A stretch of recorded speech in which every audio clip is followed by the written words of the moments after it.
Nur Asya Uno membuka usaha mikro kecil menengah di Jalan Jenggala 2 nomor 9, Jakarta Selatan. Selain menjual makanan yang menunya dipilih sendiri oleh istri Sandiaga Uno, Nur Corner juga menampung produk-produk UMKM dari masyarakat.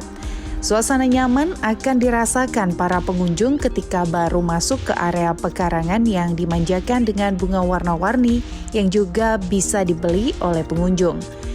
Di dalam Nur Corner, pengunjung akan langsung dihadapkan dengan berbagai macam produk makanan kering, kue tradisional, pakaian batik, sepatu milik masyarakat yang menjadi pelaku UMKM yang dipajang di Nur Cafe tersebut.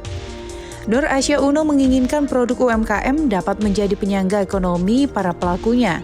Nur Asya juga mengatakan bahwa seluruh pelaku UMKM di Indonesia diizinkan untuk menitipkan produk mereka untuk dijual di Nur Corner tersebut.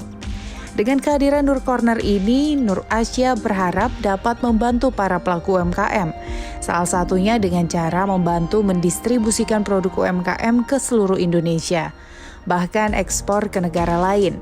Di salah satu sudut ada produk sepatu merek lokal dari Yogyakarta yang kualitasnya tidak kalah dengan produk mahal dari luar negeri. Sepatu ini juga menjadi salah satu favorit Nur Asya dan Sandiaga Uno karena nyaman dipakai.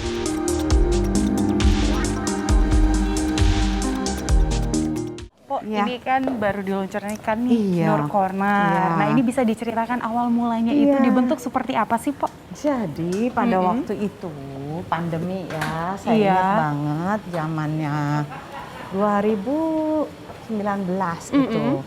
Waktu itu saya 2019 sama Bang Sandi lagi pergi ke Hungaria ya. Terus tiba-tiba ada kafe, kita udah mau pulang terus ada kafe kecil, tapi lucu gitu loh. Nah terus Bang Sandi bilang, non, aku kepengen deh punya kafe kayak gini, dia bilang. Oh gitu, ya udah saya fotoin deh kafenya itu. Memang produk-produknya tuh waktu itu jualannya tuh kafenya ya roti-rotian gitulah ya.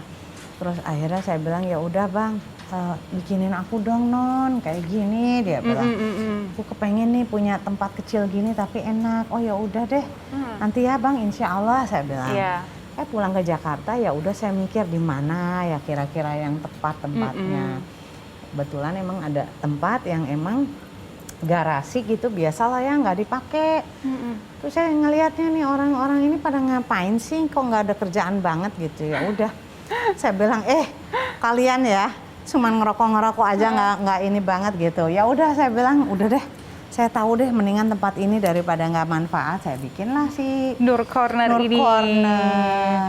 Tadinya tuh berawal yang cuman hanya ya udah kita masukin aja dulu ya UKM barang-barangnya, karena supaya kita juga nggak terlalu harus punya chef atau apa kan, jadi nggak berat ya.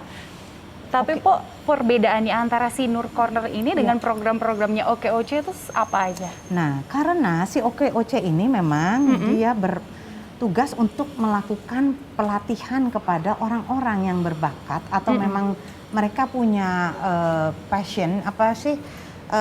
Ya udahlah, kan ibu-ibu ini udah susah ya, maksudnya suaminya di PHK, berarti dia harus banting setir kan. Kalau nggak dia bikin masakan, dia bikin kue-kue yang bisa dijual tentunya kan, biar bisa menambah income penghasilan suami dan sehari-hari. Tapi kan mereka bingung di mana ya jualannya, sedangkan mereka kan juga lagi pandemi, mau jualan kemana gitu loh. Terus sekolahan tutup, semua tempat-tempat tutup. Ya udah, akhirnya saya cuman mikir ya Allah, gimana ya kalau saya bisa nempatin mereka di tempat saya, karena kan Bang Sandi banyak temennya, saya juga banyak temennya. Terus Bang Sandi setiap Sabtu Minggu juga dia lari, sepedahan. Jadilah semua tempat ngumpulnya orang-orang olahraga. Kebetulan memang kita tempatnya strategis karena di dekat Senopati kan. Jadi abis dari Sudirman tuh orang mampirin, dan memang bubur ayam kita tuh memang terkenal dari zaman dulu. Gara-garanya kan Bang Sandi tuh waktu itu memang sudah membawahi UKM ini waktu dia di driving range. Berarti Nur Corner ini lebih kepada memberikan tempat kepada orang-orang yang mau berusaha gitu. Tapi so far ini membernya yang untuk Nur Corner ini kebanyakan berarti wanita dong, Bu? Enggak juga, banyak juga yang laki-laki. Kayak misalnya kopi, terus apa namanya pisang goreng yang itu Samia yang dari Lampung, terus banyak kok. Jadi memang ya laki atau perempuan sih kita nggak masalah ya selama kita kurasi kita tes makanannya terus kita bilang yang bersih terus nanti kita yang packagingin gitu. Oh jadi dari Nur Corner juga itu memfasilitasi untuk packagingnya. Betul, karena mereka sejauh ini kan, udah berapa member, Bu?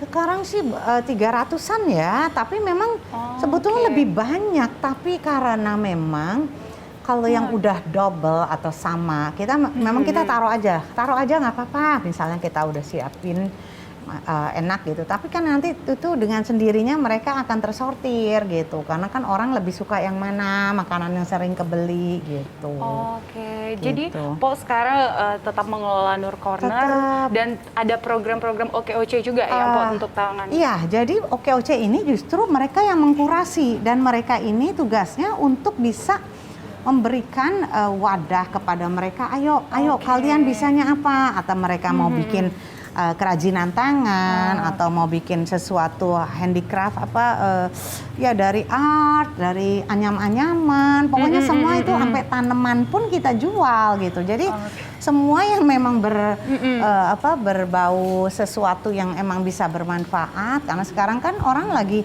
dengan masa pandemi ini semua ibu-ibu pada ini tanaman memberikan ini. Jadi ya udah kita kasih wadah di tempat Nur Corner, tanaman-tanaman yang memang sekarang lagi ibu-ibu juga lagi membutuhkan gitu. Jadi apapun yang memang sekarang orang lagi cari, ya udah Nur Corner itu menyediakan tempat siapapun yang mau taruh, memang dengan ya tentunya dengan udah kita kurasi ya dengan rasanya, taste-nya yang enak, jadi supaya masyarakatnya pun juga pembelinya juga seneng gitu, jadi balik-balik terus. Oke, kita nanti lanjutkan lagi perbincangannya di segmen selanjutnya, Po.